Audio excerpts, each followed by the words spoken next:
pastor Sebastião Carlos. Palavra de Deus de hoje, meus amigos, meus irmãos.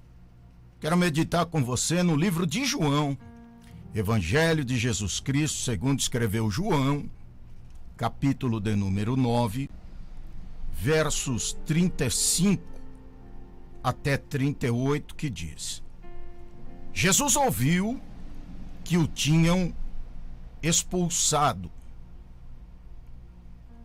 e, encontrando-o, disse-lhe: crês tu no Filho de Deus? E ele respondeu e disse: quem é ele, Senhor, para que nele creia?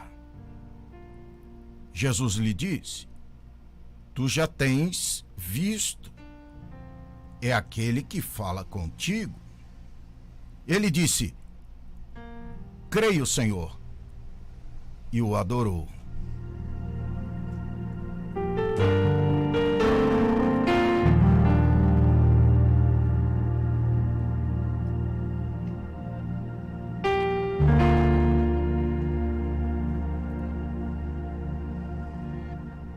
Meus amigos, meus irmãos,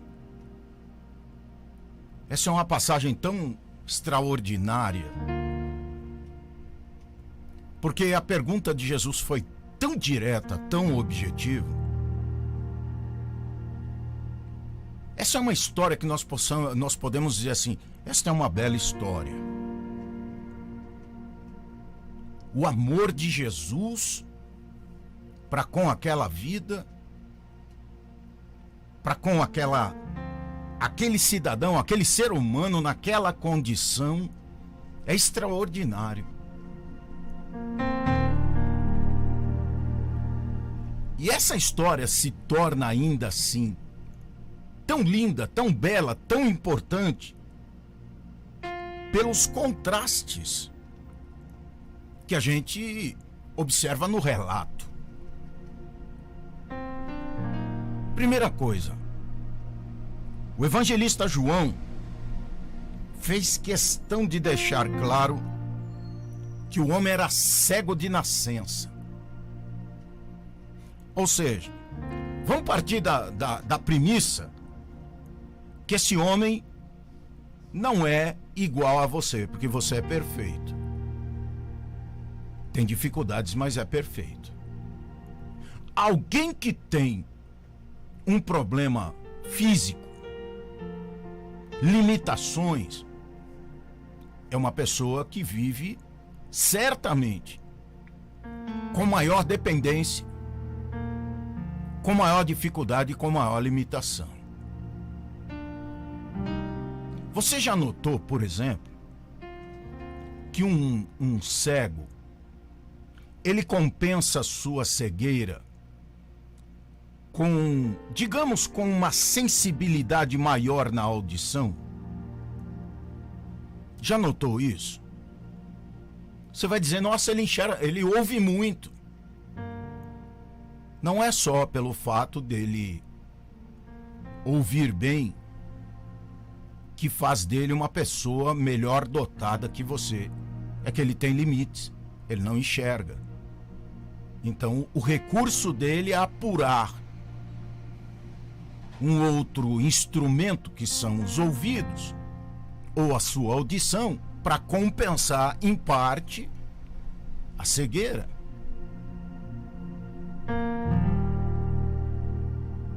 Como esse homem era cego de nascença, inclusive vale ressaltar que seus pais são chamados para testemunhar sobre essa situação. O Evangelho de João fala nisso, capítulo 9. E aí, comprovado o fato, se comprovou que esse homem era deficiente, não enxergava mesmo, não tinha visão. Vale ressaltar que naquela época, algumas doenças que para nós, agora no século XXI, são, digamos que, anormais. Por quê? Porque hoje nós temos recursos tecnológicos medicina evoluída e outros fatores que nos dão condição, pelo menos, de minimizar aquela deficiência. Então se adapta, não é verdade? Agora, no caso desse rapaz, no caso desse homem, desse moço, não. Então a Bíblia vai dizer no Evangelho de João que os pais, inclusive, são questionados a respeito da deficiência desse rapaz, são chamados a testemunhar o fato dele ser cego desde nascença. Ficou absolutamente claro que ele nunca enxergou. Entretanto, a sua vida, você há de concordar comigo, que se resume a 2 fatores: trevas, escuridão. Então ele é confrontado com Jesus, aquele que desde a eternidade é a luz do mundo. Pensa comigo, olha o contraste. Como Jesus sendo a luz do mundo,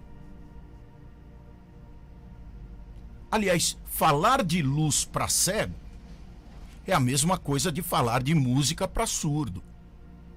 São 2 coisas incompatíveis com quem tem a deficiência.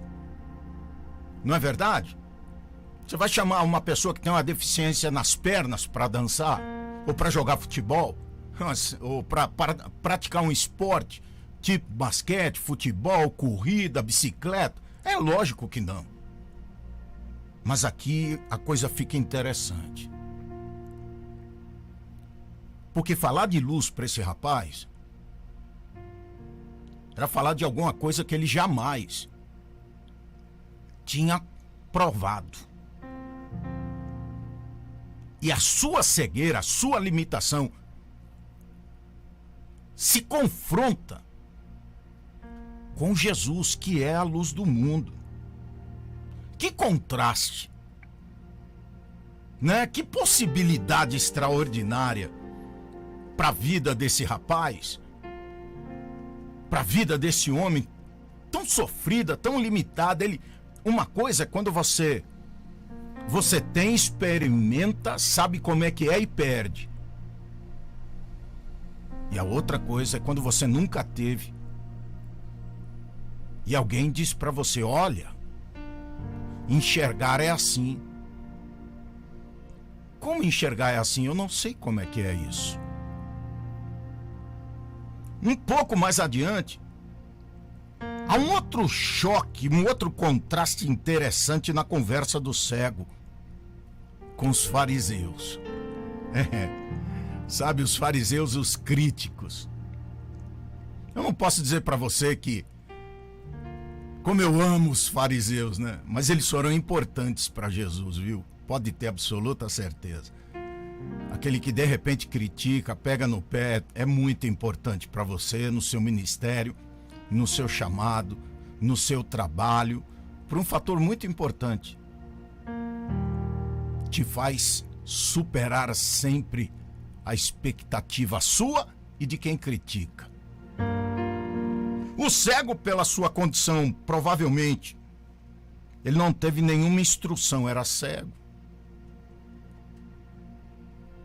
Ele é confrontado pelos doutores da lei daquela época, na tentativa deles de compreender o que aconteceu. Os homens instruídos, doutos, nada souberam dizer, mas aquele homem humilde, cego, ele pôde afirmar algo muito interessante. Uma coisa eu sei: eu era cego e agora vejo. Enquanto aqueles religiosos, por que não estudiosos, doutores da lei, aqueles que estavam buscando coisas contra Jesus, olha só. Enquanto estes nada tinham compreendido sobre Jesus foi o cego. Olha só. Um cego. E você vai... Vamos aqui fazer um exercício. Como é que você vai acreditar num cego?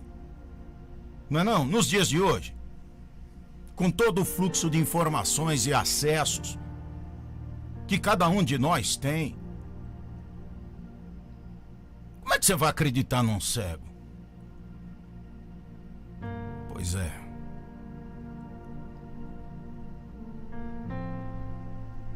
Eles tiveram que ouvir o cego. Olha, com tantos recursos que nós temos nesse século, nesse tempo, com a informação na palma da mão, tudo que acontece, você está ligado no planeta. Você assiste, vê, se corresponde. Tudo aí na palma da sua mão. Quem em sã consciência, nos dias de hoje, iria dar crédito a um cego? A questão toda é que eles tiveram que ouvir o que o cego tinha para dizer.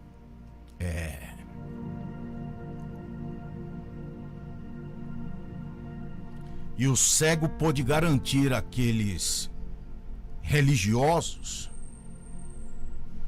ao dizer: ele é um profeta.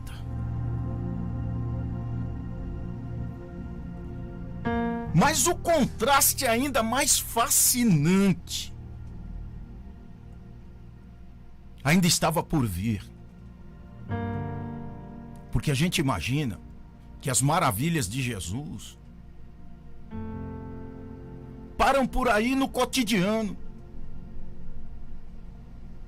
param por aí na nossa vida, no fôlego de vida, no pão de cada dia sobre a mesa, o teto sobre a nossa cabeça, uma porta de emprego. A gente imagina que as maravilhas de Jesus é só isso. São só as provisões, o cuidado no trato com a gente, né? E não é. Tem coisas mais maravilhosas que Jesus sempre faz e nos surpreende.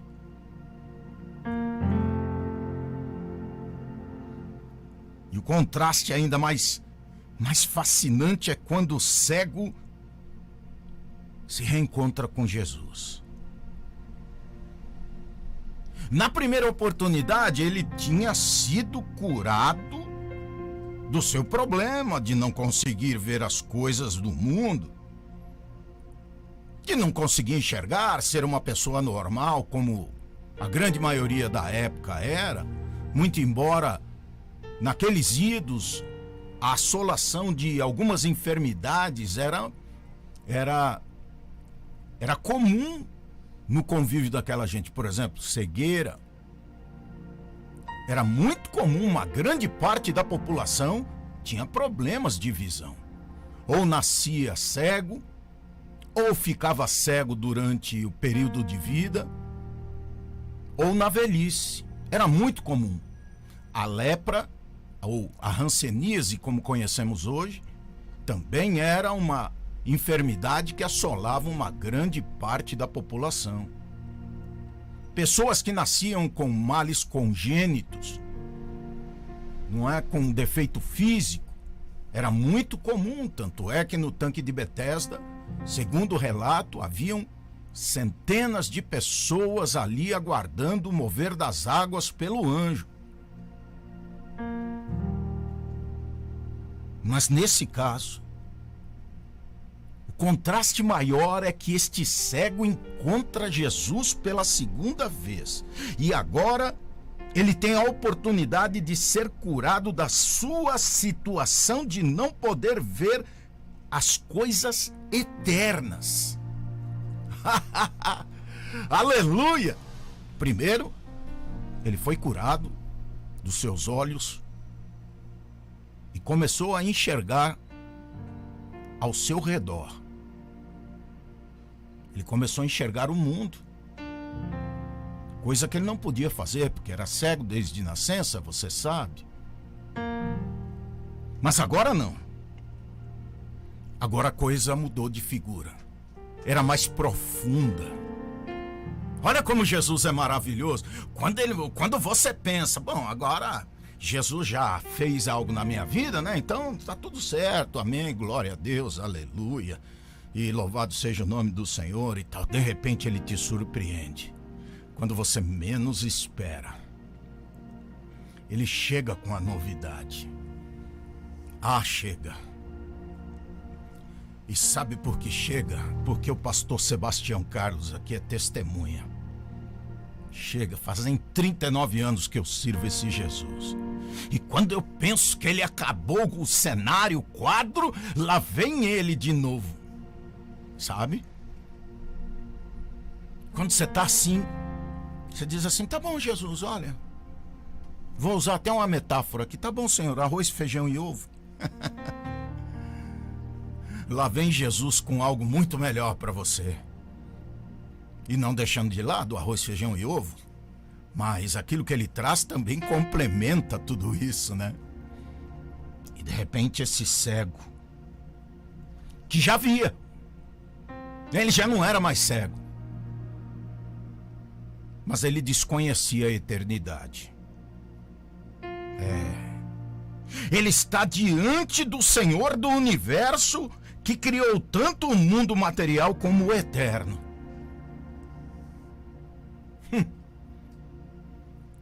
Para o cego, ou para aquele ex-cego, já era uma grande vitória ele poder enxergar. Já era algo assim surpreendente, extraordinário, maravilhoso ele poder ver, mas agora... Eu gosto de pensar, lá vem Jesus, né? Com uma surpresa. Lá vem Jesus com a novidade. Eu fico imaginando a conversa dos dois aqui no nosso linguajar português do Brasil, né? Jesus chegando para ele e disse, sabe o que é? Esqueci de um negócio. Eu estava indo embora, lembrei, rapaz. Você conhece a vida eterna? Sabe aquelas esquecidas que a gente dá? Tá lá longe, tem que voltar correndo. Ou passar um WhatsApp, eu dar uma ligada pra pessoa. Rapaz, esqueci. Olha, quase tava indo embora. Tava ali dobrando a esquina e me lembrei.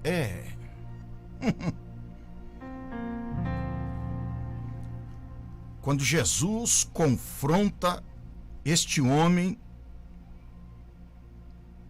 aquele que havia sido cego, que Jesus curara ele um pouco antes.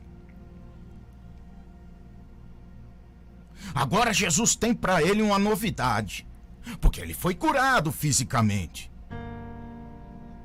Mas agora, a novidade era no espírito.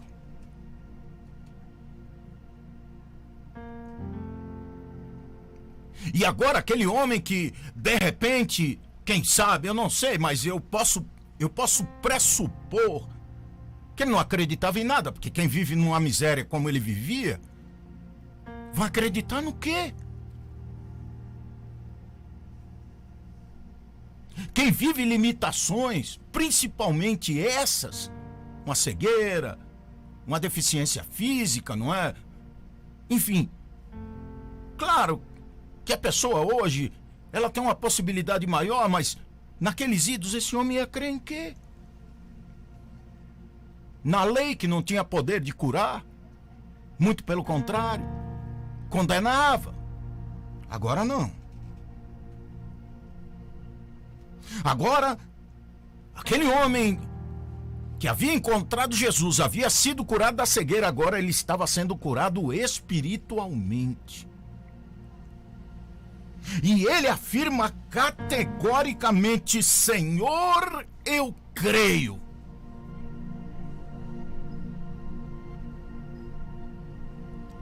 E o texto vai dizer, no versículo 38 do capítulo 9 de João, que naquele mesmo instante, ele adorou a Jesus. E a gente que enxerga, que ouve bem, que raciocina bem, que sobe, desce, levanta, corre, muitas vezes não crê. Quem dirá adora?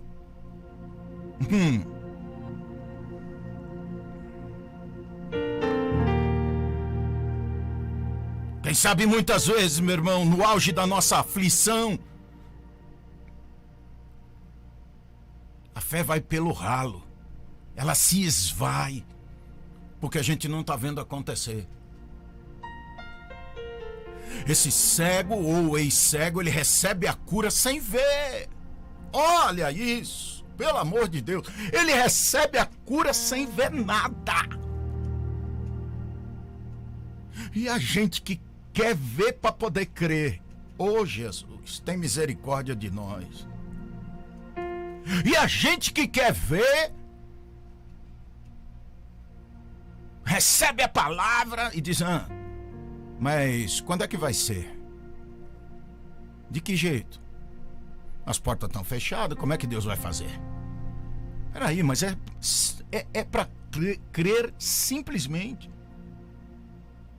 Não é para ficar questionando de que jeito, de maneira, quando, como vai ser. Olha, tá tudo aqui. Aquele homem que estava na beira do tanque lá de Betesda, Senhor, olha, eu não tenho ninguém que me lance nas águas. Vem um anjo de vez em quando. Jesus só fez uma pergunta para ele: quer ser curado? Era simples. Era só dizer: quero. Quero ser curado. Pronto, vai, enrola tua cama aí, pega esse colchão velho aí, bota nas costas e vai-te embora daqui, homem. Não, vai contar história. Vai se autocomiserar diante de quem? Você não tem condição de se autocomiserar diante de Jesus. Ai, sabe o que é? Jesus, eu fui abandonado. Meu noivo me traiu no altar. Meu marido me largou por causa da mãe de santo. Não tem essa conversa. Quer ou não quer? Crê ou não crê? É assim o assunto. É com autoridade, com veemência. Porque a oportunidade não bate na porta centenas e milhares de vezes durante um processo na vida, não. No caso desse homem, 2 vezes. Deixa de ser cego fisicamente, deixa de ser cego espiritualmente, não perdeu a oportunidade de acreditar naquele que estava diante dele, que havia dado luz aos seus olhos. Olha isso, pelo amor de Deus.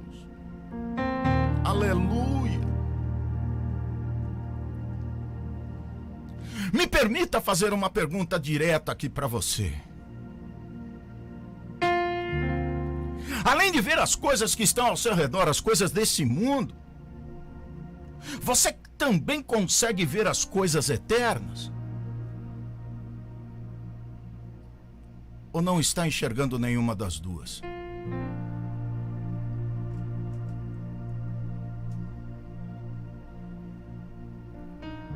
Sim, porque Jesus pode curar você hoje.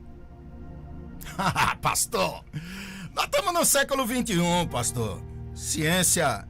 A ciência evoluída. Não consigo ver até hoje. Você acha que Jesus vai me curar? Pois é. Tu quer enxergar, meu filho? Para de dar desculpa.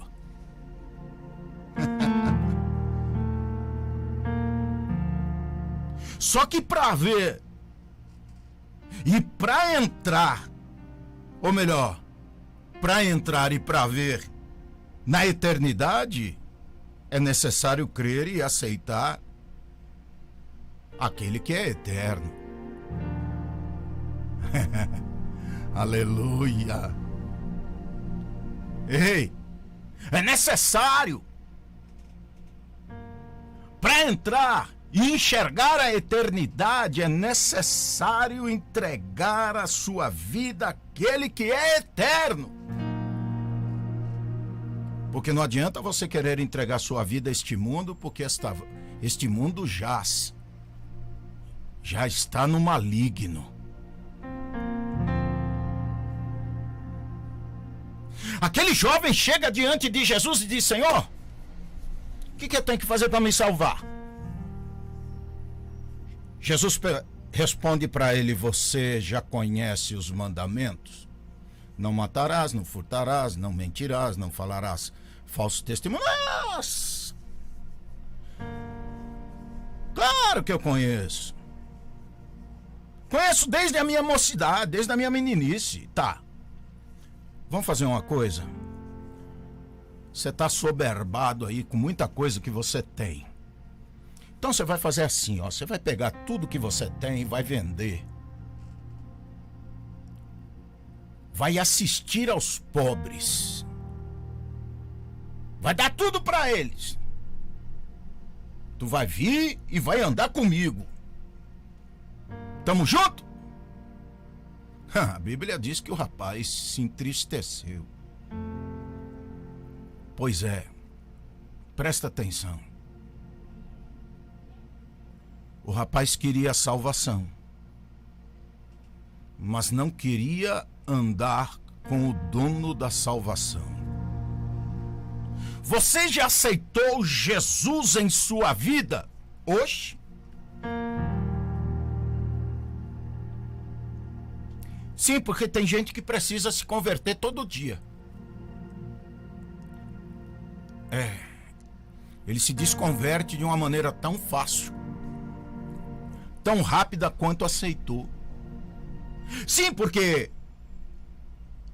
para entrar e enxergar a eternidade é necessário andar com o dono da eternidade. E hoje, quem sabe, é o seu dia de se render a Jesus. Quem sabe hoje é o dia de você declarar Jesus na sua vida de uma vez por todas. Para de dar desculpa, Senhor, sabe o que é? Então, de vez em quando aí, de época em época, vem um anjo aí, balança as águas. Quem pula primeiro é curado, mas eu, quando vou, vai outro na minha frente, Jesus. Sabe, eu tô cansado, me ajuda, toma a decisão. Para de dar desculpa e responde a pergunta que Jesus te fez. Quer ser curado? Quer ser liberto? Quer parar de sofrer? Sabe o que é, Jesus? Não estou perguntando para você o que você acha. Eu estou perguntando se você quer. Jesus está perguntando para você se você quer. Responde sim ou não e para de enrolar. Para de deixar a desculpa esfarrapada. Mas meu marido não é crente. Eu tô dando risada aqui porque é cada desculpa besta que a gente olha, né? A gente raciocina, vou dar um chapéu em Jesus. E naquele grande dia, quando ele vier buscar a igreja, eu vou. Não vai adiantar. Com Jesus é hoje. É agora. Se você está ouvindo essa mensagem, é sinal de que a salvação chegou para você hoje, porque eu estou pregando Jesus para a tua vida hoje de uma vez por todas. Amanhã não te pertence. Jesus só pode cuidar do seu amanhã se você se decidir por ele hoje. Porque o meu amanhã não é meu, é de Deus, não é? Mas a minha vida já está nas mãos de Jesus, então ele está cuidando do meu amanhã. Se ele vier hoje para mim ou vier hoje para a humanidade toda, estou garantido. Então amanhã pode ser que você não levante. Mas a decisão que você tem que tomar não será amanhã, é hoje. Você já aceitou Jesus como Senhor e Salvador da sua vida hoje? Faça isso correndo. Tá bom, Jesus, eu te aceito. Não. Não é o suficiente.